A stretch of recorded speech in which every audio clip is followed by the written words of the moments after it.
Hey everybody, it is Coach Tae, your friendly neighborhood metabolic fat loss coach, here to help you one video at a time get closer to your fitness and health goals. First things first, I want you to drop in the comments if you're at a plateau in your weight loss journey. I've definitely been there. I want you to know that this video is specifically for you. I decided to double it for you guys. So this is 6 things that you should be doing or you will not lose fat, okay? If you're new here, when the glasses are on, the teaching has begun. Let's get into it. Let's go over your 6 fat loss musts. Musts, I think? You get the point. Number 1 and number 2 is going to have to do with this hypothesis called the thrifty gene hypothesis, which basically explains that a long time ago when we were running away from those tigers, we used to go through famine and fast cycles, which basically means sometimes we would have food and sometimes we would be hunting for the food.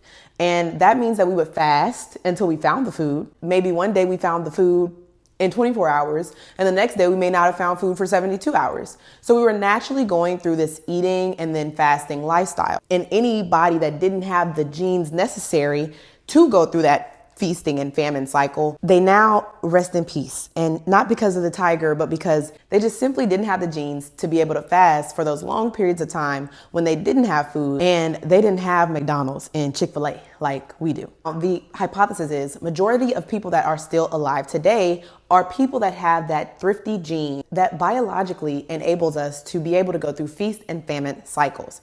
I say all that to say, number 1 is that you must eat and fast with your hormones. And you also must try longer fasts. Now, I know you're probably like, look, Coach T, I'm not trying to fast. And I know you're not trying to fast, but I'm just trying to tell you what your genes and hormones were made to do. But you can tie your shoe how you want to. I'm just trying to tell you how to make the fat loss do what it do by following 1 and 2. So if you're like, Coach T, I don't even know where to start when it comes to eating for my hormones. Well, I actually have a free guide in the description for my women that tell you what type of foods to eat for your estrogen and progesterone, depending on the days in your cycle. And maybe you're like, Coach T, I don't know how to fast with my cycle either, or what meals to make with the foods that you tell me are good for my hormones. I got you. I've already created a 6-week fat loss accelerator ebook that has not only the nutrition plan, but the training plan and the fasting plan, so you can know step by step how to reach your fat loss goals. And on top of that, I've added PFF meals with ingredients and instructions, which is how I suggest to eat for your hormones. PFF stands for protein, fiber, and fat. And that's the best way to eat with your hormones in mind for women and men. I throw that in as an extra bonus with the ebook, but if you just want the meals, they're $5 in the description below. So I know y'all probably wondering, like, what exactly is a longer fast? Is that an 18-hour fast? Is that a 20-hour fast? I would consider a longer fast 24 hours or more. A 24-hour fast, a 36-hour fast, a 48-hour fast. I've even done 72-hour fasts. But the biggest thing about fasts is breaking them correctly. It doesn't matter how long you fast, if you break it incorrectly, that'll completely reverse the effects. I also go over the different types of fasts and how to break them in my ebook as well. You can check that out in the description below. So let's keep it moving with 3 and 4. Number 3 kind of goes hand in hand with number 1, which is to eat more protein and more leafy greens. When it comes to protein, you should be eating 1 gram per pound of desired body weight. So say you weigh 160 and you want to weigh 130. You should be eating about 130 grams of protein a day. This is very crucial for not only satiation, but also increased metabolism, because your metabolism burns more calories by eating protein rather than carbs and fats. Also to properly fuel your muscles so that your muscles can grow and also increase that metabolism. Leafy greens are an especially important fiber because they help with aligning in your digestive system, as well as having the proper nutrients to increase your metabolism, flush the toxins out of your body, and to help you digest properly. Sometimes people are eating more vegetables, and the vegetables may be potatoes or sweet potatoes or maybe even cauliflower, things like that. But it's very essential that you're specifically getting leafy greens in. And if you're not, then that is going to sabotage your fat loss goals. I know y'all not gonna like me for number 4, but I'm just being honest. I'm just being real. Stop eating at night. Please don't click off.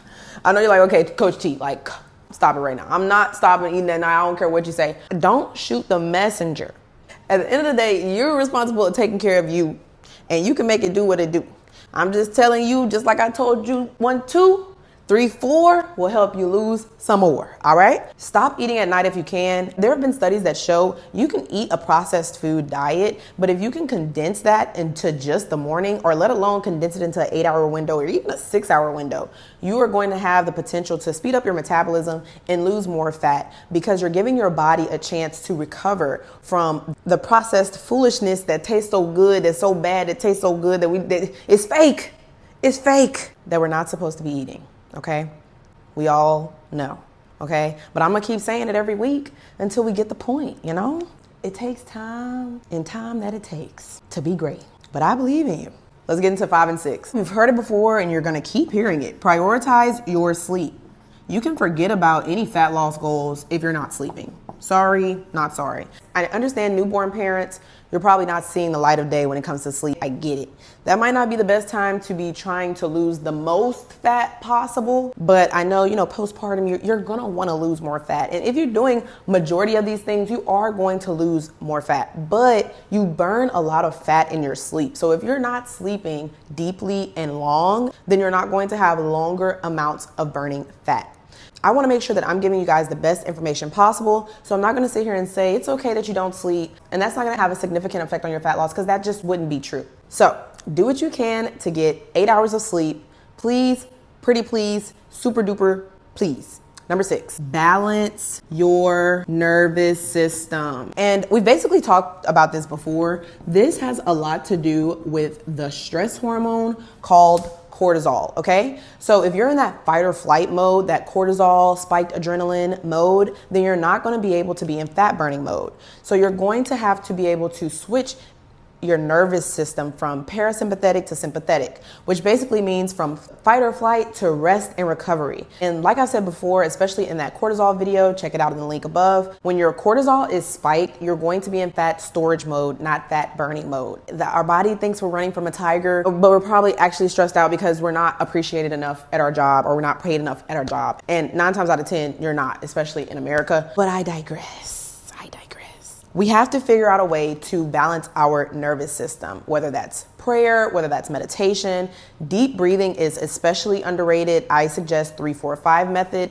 Breathe in for 3 seconds, hold it for 4, and exhale for 5. It's one of those super underrated things. I would suggest trying that out. But whatever floats your boat, I highly suggest figuring out a way to regulate your nervous system and decrease your stress, because your fitness, fat loss, and health goals will thank you. That's it for today, you guys. If you're interested in an ebook that incorporates all these things that I talked about and explains the importance of healing your metabolism and balancing your hormones, go ahead and check that out in the description below, and you'll get an extra bonus of all the PFF meals that I share with my clients as well. And if you feel like you need even more support, then definitely go ahead and schedule a coaching call with me so we can do one-on-one coaching, and we can guarantee that you reach your goals in the next few months. I want to hold you guys accountable, and I would love to know the progress that you guys are making. I am on a mission to reach at least 1 million people to help the world become more metabolically healthy, so that we can not only live longer lives, but live healthier lives as we age in a sustainable and non-restrictive way. If you guys love these musts, then check out this video right here where I go over some fat loss hacks where you don't even have to change what you're eating, and you don't even have to work out to increase and accelerate your fat loss. I'll see you guys next time, and do not forget, I believe in you. Do you?